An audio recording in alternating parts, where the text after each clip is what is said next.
안녕하십니까. 굿설 이주서입니다. 오늘은 제 본인의 얘기가 아니라 과거 제가 소대장 때 소대원으로 있었던 예비역 해병이 제보한 사연입니다. 최초에 이걸 제보한 해병은 한 명입니다. 근데 제가 확인 차원에서 다른 해병들한테 좀 전화해서 알아봤습니다. 그랬더니만 이게 당시 제법 성행했던 일이더라고요. 그러니까 다른 해병들도 자기만의 사회를 가지고 있는 겁니다. 그래서 오늘 내용은 복수의 인원이 고래를 잡은 등장인물이 제법 여러 명인 그런 내용이 되겠습니다. 본격 시작하기에 앞서서 유튜브 AI가 고래잡이라는 단어를 어떻게 인식할지 모르겠습니다만은 얘가 제대로 인식을 하면야 별 문제가 없죠. 근데 이놈이 지금 국제기구에서 금지한 진짜 고래잡이 그걸로 해석을 하고 내가 뭐 불법 고래잡이 어려운 말 포경이라고 하죠. 어쨌든 그걸 조장하는 내용으로 다 인식을 한다. 그럼 문제가 될 수도 있습니다. 어쨌거나 제목 그대로 약간 문제가 될 수 있기 때문에 요즘 그 AI가 날로 진화한다고 하지 않습니까? 저보다는 머리가 좋은 게 확실해요. 그래서 최초 의도했던 내용에서 좀 수위를 낮춰서 방송을 하겠습니다. 제가 유튜브 정책에 반하는 내용은 철저히 배격합니다. 그럼 시작하겠습니다. 일단 통계청이나 보건복지부 공식 자료는 제가 구할 수가 없었습니다. 그래서 나름 제가 이 정도는 됐을 거다 하는 수치를 제시하겠습니다. 뭐 근거는 없어요. 어쨌든 80년대 대한민국 해병대원의 그 수술과 관련한 제가 유추하는 통계는 구체적으로 첫째, 입대 전 미리 까고 온다. 30%. 그때는 이상한 소문이 많았어요. 안 까고 가면 맞는다. 뭐 훈련에 지장이 있다. 뭐 해가지고 아니 그거하고 훈련이 무슨 상관이 있어요. 아무튼 입대 전에 미리 몸 만들기를 하고 오는 아주 바람직한 해병. 그래서 미리 깐 해병을 제가 30%로 추정을 했습니다. 둘째, 제대할 때까지 끝까지 안 깐다. 30%. 물론 이 중에 반은 이 돌팔이 수술 실력을 불신하는 아주 합리적이고 이성적인 판단을 하는 현명한 해병. 나머지 반은 그냥 게으른 해병. 저는 이렇게 유추합니다. 셋째, 오늘의 주인공들이죠. 환자들. 병장 말년에 깐다 30%. 이분들은 국방부 의료복지 혜택을 충분히 누리겠다는 그렇다고 해서 군에서 공식적으로 얘기를 해준 건 아니에요. 불법입니다 이거. 걸리면 개박살 나죠.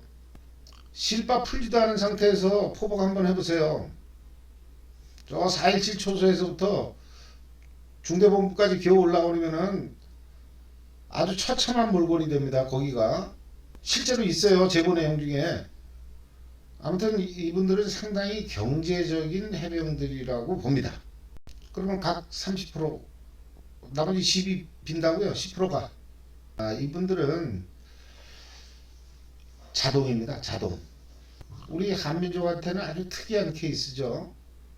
전문적인 학술 용어로는 뭐 돌연변이 뭐 그렇게 하는 게 맞을 것 같습니다. 그럼 환자가 있으면 의사도 있어야 되지 않습니까? 누가 까냐? 육군에서는 위생병, 해병대는 의무병, 뭐 그게 그 말이죠. 근데 공통적으로 육군이나 해병대나 다 돌판이라고 불렀던 것 같아요. 그리고 당시 제가 알기로는 또 이 제보를 받기 전까지만 해도 저는 그런 행위가 있다는 건 알고 있었기 때문에 이 의무병이 오직 그 슈바이처 박사 그분처럼 진짜 무보수로 다 이걸 하는 줄 알았어요. 인류의 희생정신 이런 게 아니라면 여기서 집중 연습을 한 다음에 제대하고 나서 예비군 훈련장 근처에 뭐 그 산속에다 텐트 하나 치고 개업한다?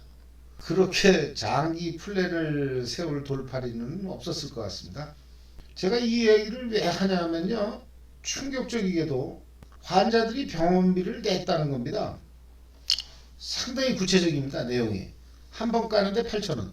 담배 2보루로 해결했다는 증언도 있어요. 그럼 80년대 싸제 솔담배가 한 갑에 500원, 5천원, 만원. 어쨌든 현찰로 주는 것보다는 좀 비싸게 된 것 같아요. 당시 병장 월급이 5천원 정도인데 무려 8천원의 수술비다? 물론 우리 ILS 기습대 때는 수당이 28,000원이 별도로 있었으니까 그걸로 충당했을 것 같습니다. 그럼 우리 같은 기습대 대원들은 경제력이 좋았으니까 그만큼 더 많이 깠을 수 있다고 봅니다.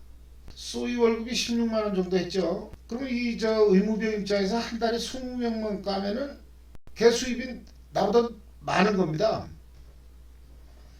이건 확인되지는 않은 내용인데요. 의무병의 이런 고소득 이것 때문에 의사협회에서 뭐 국가부장관한테 공식적으로 뭐 항의 서한을 보냈다 이런 얘기도 있어요. 믿거나 말거나입니다. 또 뭐 일설에 의하면 아주 실력이 좋은 이런 그 의무병들은 요즘 그 사무장병원처럼 그 브로커를 고용하기도 했다고 합니다. 뭐 삐끼죠. 근데 이 역시 근거는 없습니다. 자, 그럼 이 해병대 의무병은 해병이 아닙니다. 해군입니다. 하얀 명찰. 재수 더럽게 없는 대원들이죠. 원래 자기가 그 해군에 지원해서 해군 함정을 타고 나름대로 그 마도로스 뭐 이렇게 해서 다 대양을 항해하고 이렇게 생각을 하고 해군에 지원을 한 건데 해병대랑 똑같이 훈련을 받고 뭐 빨간 명찰 똑같이 달아요. 거기다가 더 무겁지 않습니까? 뭐 구급랑 이런 거 하나 더 들고 있으니까. 그럼 군대 생활이 짧은 해병대로 다 지원하는 게 낫지? 해군이 한 3개월이가 더 길어요. 근데 하는 일은 해병대랑 똑같은데 아니 자기랑 같이 그냥 이등병 같이 그 실무에 왔는데 그럼 제대하고 나서 난 석 달을 더 해야 되는 거예요. 어쨌든 얘들이 그 복장만 봐서는 해병대랑 차이가 하나도 없어요. 근데 얘들이 또 그 휴가 나갈 때는 해군 정복을 입어요. 우리 세라복이라고 그러지 않습니까? 이렇게 딱 멋있는 거. 근데 이 자식들이 또 서문을 나가가지고 그 마크사에다 미리 준비해놓은 그 위장복 이런 거 있잖아요. 그래가지고 그걸 이제 다 가방에 잘 잡아가지고 가서 이제 고향 그 터미널에 도착을 하면은 그 화장실에서 그 위장복으로 갈아입는데요. 그래갖고 이제 입대 전에 자기 뭐 갈구든 뭐 이상한 놈들 그 좁혀고 그냥 응? 또 밖에 나가서 하는 행동은 또 해병대랑 똑같은 모양이에요. 그래놓고 나서 깽까 물어주느라고 얘들이 그 불법 의료 행위로 다 번 그 막대한 부 이걸 뭐 한꺼번에 다 날렸다는 그런 의무병도 있습니다. 이건 실제입니다. 아무튼 돌팔이 입장에서는 한 명 까는데 8,000원. 그러면 많은 사람들이 뭐 원가, 재료비 뭐 이런 거 생각하지 않습니까? 그런 거 없어요. 가장 중요한 게 맞추제인데요. 제가 그 맞추제의 비밀을 밝히겠습니다. 이건 의무 선임하사나 군의관이 특별 관리하는 겁니다. 이중식원하고 있죠. 그래서 이걸 쓰게 되면 바로 뽀록 납니다. 그러니까 이 순박한 해병대원들은 의무병이 돌팔이 이 새끼만만 믿는 거예요. 뭐 걔 그럴 거 아니에요. 맞추제 쓰게 되면 이게 늦게 아물기 때문에 고생이 많습니다. 그냥 바로 째시죠. 딱 이렇게 얘기를 하면은 아 그런가? 아씨 뭐 해병대가 그까짓 거뭐아좀 가이줄 때 뭐 사각사각 소리 난다고 그 뭔 상관 있어? 참아보자 딱 해가지고 그 수건 입에 탁 물고 뭐 지가 조선시대 때 무슨 뭐 애 낳는 여자야 버티고 해가지고서 그거를 했다고들 그래요. 그런데 그거는 그 의무병 그 자식이 그 해병대를 데리고 놓은 거죠. 지가 맞추제를 구하기가 힘들어요. 그래서 의무실에서 마취를 하고 한 해병들은 상당히 복받은 해병들이죠. 그 의료인이 상당히 양심적이었던 사람이다. 이렇게 보시면 됩니다. 자, 그럼 환자는 누구냐? 당연히 말년병장이죠. 그 당시에는 중대에 따라서 15일에서 30일 정도 한 달 그 모든 근무 과업에서 열애시켜주는 게 관리였습니다. 이때 까는 거죠. 이게 이렇게 열애된 그 말년병장 말고 다른 대원이 까게 되면 이게 바로 걸립니다. 티가 너무 명확하지 않습니까? 어그저그저 그 당시에 말년병장들은 뭐 유령처럼 살았어요. 존재를 알 수가 없어요. 뭐 겨울에 저녁하는 저거다. 그러면 내피 하나 이렇게 있고 걔들은 또 이렇게 복도를 뛰어다녀도요. 왜 이렇게 하고 그 양아치처럼 다니는지 몰라요. 그리고 2층 침상에 한쪽 구석에 이렇게 딱 짱박혀 있어가지고 거기 그 포도 봉봉 그거 재떨이로다 이렇게 해가지고 내부안에서 담배 못 피게 돼 있잖아요. 근데 뭐 다들 낮에 과업 나가면 거기서 뭐 담배 핀다고 누가 뭐라 그래요. 그리고 뭐 머리도 안 감고 감지도 않고 씻지도 않고 뭐 또 그 부대 분위기에 따라서는 밥 먹으러도 안 가는 거죠. 그냥 하루 한 끼 정도 먹으면 살더라고요. 걔들은 쫄병들이 그 식판에다 밥 담아오면은 그냥 먹는 둥 마는 둥 뭐 그렇게 하고 그러니까 관심을 안 가져요. 걔한테는 소대장들도. 그러니까 걔가 깐 거예요. 까고 거기서 누워 있으면 그럼 우리는 아예 안 나타나는 게 도와주는 거니까 그렇게 생각을 하고 있는데 걔는 거기서 무슨 뭐 고름을 짜고 있었을 수도 있어요. 예. 자 그러면 이걸 어디서 하냐? 아 저는 당연히 대대 의무실에서 하는 줄 알았어요. 그 하는 걸 제가 보진 못했지 않습니까? 아무리 그 이 대대에서 오래 있었다고 그래도. 근데 제보자 그 사연에 의하면 그거보다는 그 중대장으로부터 한 일주일 이상 짱 박힐 수 있는 곳 그런 데서 했다고 그래요. 그 뭐 말년병장 뭐 15일 한 달 자기가 열애됐다고 해도 그거 깐 게 들통이 나면 대부분의 중대장들은 그걸 가만두지 않았다고 그래요. 자 그럼 어디서 까냐? 저는 사실 그 의무 선임하사가 퇴근 후에 야간에 그 대대 의무실에서 하는 줄 알았어요. 근데 제보자 사연에 의하면 별무대는 어떻게 했는지 몰라도 우리 그 제가 소대하던 그 당시에 그 중대장은 그 걸리면 개박살 납니다. 그때 농담삼아 하는 얘기가 걸리면 기물손괴죄, 군수물품 훼손죄, 전투장비 훼손죄 아주 죄가 상당히 무거웠다고 그래요. 못 걷지 않습니까? 어그적 되는데. 하지만 일부 중대장들은 그 뭐 내일 모레 저녁 하는 애 그거 잡았다고 해도 그 뭐 까는 걸 어떻게 하겠습니까? 이거 그 깐 놈을 내가 까면 까는데 또 까는 거잖아요. 그래서 그냥 모르는 척 넘어간 중대장들도 있다고 들었습니다. 아무튼 우리 이 대대는 QRF 때 이때가 아주 최적기라는 거예요. 특히나 QRF 승함소대 이 QRF 때는 그 소대장 포함해 가지고 15명이 승함소대라고 해서 해군 함정에 승선을 합니다. 그러면 이 15명 중에는 그 함정에 있는 의무병이 아니라 우리 자체로다가 한 명의 의무병을 데리고 갑니다.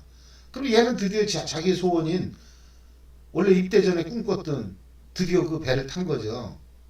그러니까 이때는 짬이 안 되는 기수도 거의 다 깠다고 그래요. 개나 소나 다 깔 수 있었대요. 상당히 오랫동안 그 배를 타고 있거든요. 거기다가 이 의무병 같은 경우는 자기 고향을 간 거잖아요. 그러니까 거기서 아주 최신식 의료기구 이걸 빌려다가 수술을 했다 이겁니다. 얘가 그렇게 짬이 높지가 않거든요. 그러다 보니까 거의가 이제 그 연습용이에요. 얘들은 다 마루타. 대부분 수술 결과는 실패했다. 아주 안 좋았다. 하지만 지금 전역 후 한 3, 40년이 지난 지금은 아주 당시 했던 그 수술에 대해서 만족도가 높다고 합니다. 왜 만족하는지는 모르겠습니다만은 어쨌든 얘가 그 초짜가 돌팔이가 그냥 막 이렇게 이리 찢어놓고 저리 찢어놓고 저리 자르고 하다 보니까 그때 이미 우리 요즘 목욕탕에 가면 가끔 볼 수 있는 해바라기 수술법 결과적으로 그게 아니었던가 저는 이렇게 유추할 뿐입니다. 왜 그러냐면 얘가 자기 그 은밀한 부위에 있는 거기 때문에 그 뭐 사진을 저한테 보내주겠어요. 뭐 자세히 얘기를 안 해요. 그냥 알고 계시죠? 뭐 이렇게만 얘기하는데 제가 어떻게 꼬치꼬치 물어봅니까? 아무튼 제보자가 여러 건을 제보해 줬는데요. 또 다른 해병이 있어요. 얘는 증원 매복을 나가는데 그때 했다 얘기인데 그때 이제 완전히 짱 막히는 거니까. 그런데 이때 수술한 거는 이거야말로 진짜 야전병동입니다. 의무병 입장에서 진짜 실전적인 수술법이죠. 그냥 그 나무 밑에서 그냥 하는 거니까 뭐 개울물로 씻었나 어떻게. 역시나 그 많은 후유증이 동반될 수밖에 없죠. 그러면 그 구체적인 그 수술 후유증을 보면 수술이 다 끝나고 한 일주일이 지났는데도 너무 무거워서 이 고각 자세가 안 된다는 거예요. 그거가 이제 시간이 지날수록 점점 더 무거워지더라는 거예요. 그럼 겁나죠. 이거 뭐 잘못되는 거 아닌가? 제대는 내일 모레인데, 제대하면 누구도 만나고 누구도 만나고 뭐 애인도 만나고 자기 계획이 쫙 서 있지 않습니까? 그런데 이게 다 망가졌으니까 어떻게 해요? 그래가지고 이제 혹시나 싶어가지고 손으로다 꽉 눌렀더니만은 제가 그 사람 표현 그대로 얘기를 합니다. 이거 뻥 아닙니다. 그 사람이 저한테 메일로 보내준 내용을 가지고 얘기를 하는 게 지금 탁 했더니만은 거기서 춘장 같은 게 나오더래. 춘장. 그 짱깨집 가면 그 다광하고 담아내기 찍어 먹을 때 그 서비스로 나오는 거 있지 않습니까? 많은 거. 완전히 그게 그냥 쭉 나게. 이게 그냥 피고름이 엉겨가지고 썩어가지고 시커먼 놈이. 그러면 이걸 동네방네 떠들겠습니까? 그 지관이 알아보면 큰일 나죠.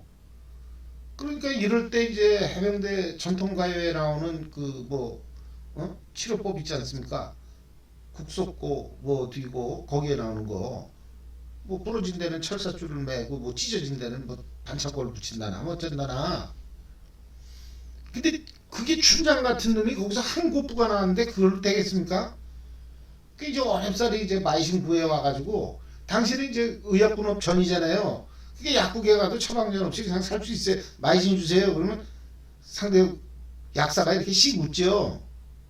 뭐 어디 먹을 거예요? 어디 아파요? 그렇게 안 물어봐요. 어? 마이신 주세요. 되게 쪽팔리는 그런 분위기였어요. 그 당시에는. 근데 소대 향도병 이 자식이 좀 빠리빠리하면 그런 상비약은 갖춰둬야 돼요. 거기다가 마이신하고 에프킬라는 기본이에요. 근데 그때 이게 얼빵했던 거지 얘가. 그나저나 한겨울에 저 모기도 없는데 에프킬라는 왜 갖다 놨대? 아무튼 그 포항에 있는 그 대학에서는 뭘 하는지는 모르겠는데 외출 예약자들이 많았던 때 그러고 나서 며칠 지나고 나면 꼭 내무실에 그 에프킬라 냄새가 이렇게 진동을 해요. 방금 전에 제가 얘기했다기보다는 그 부른 노래 해병대 전통가요 있지 않습니까? 국석고 뭐 뒤고 뭐 철사줄 매고 반창고 붙이고 하는 거. 이걸 가지고 내가 해병 병 출신한테 내가 이 노래를 불렀더니만 걔가 그러는 거야. 장교도 그런 노래를 부르세요? 그러는 거예요. 나 참, 내가 바보가 아니에요. 그 노래를 갖다가 거의 매일 들어보세요. 내가 바보가 아닌 이상 그게 자동 암기가 되지. 그리고 나도 해병이에요. 그리고 마지막으로 그 또 다른 해병. 그 해병의 후유증은요.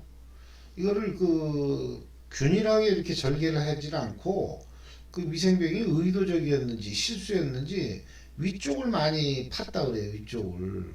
그래가지고 이렇게 꼬매고 그러니까 아까 그 걔는 이렇게 안 올라갔다고 그랬잖아요. 무거워서. 근데 얘는 항시 올라가 있다는 거예요. 그러면 이게 24시간 그렇게 올라가 있으면 어떻게 살아? 이것도 후유증이죠. 근데 이 후유증은 상당히 심각했을 것 같아요. 그런데 이 대원 역시나 아들 둘 낳고 지금 잘 산다고 그래요. 그래서 어찌됐든 간에 과정은 좀 후유증도 있고 뭐 고름도 나오고 춘장도 나오고 스니 안 스니 뭐 여러 가지 그 문제가 많았지만 제대한 사람들은 다 그 해병대 수술법에 만족하고 살더라. 목욕탕 가면 그 살바람 모양의 그 해바라기 있지 않습니까? 제가 보기에 이건 전부 해병대 돌팔이 그 해군 그 의무병들이 원조라는 게 제 주장입니다. 아무튼 해병대에 와 있었던 해군 의무병들 이 사람들이 우리나라 의료산업 전반에 미친 영향은 지대합니다. 이 자리를 빌어서 해병대보다 3개월을 더 고생한 해병대 의무병들께 심심한 감사의 말씀을 드리겠습니다. 이상으로 방송을 마치겠습니다. 감사합니다.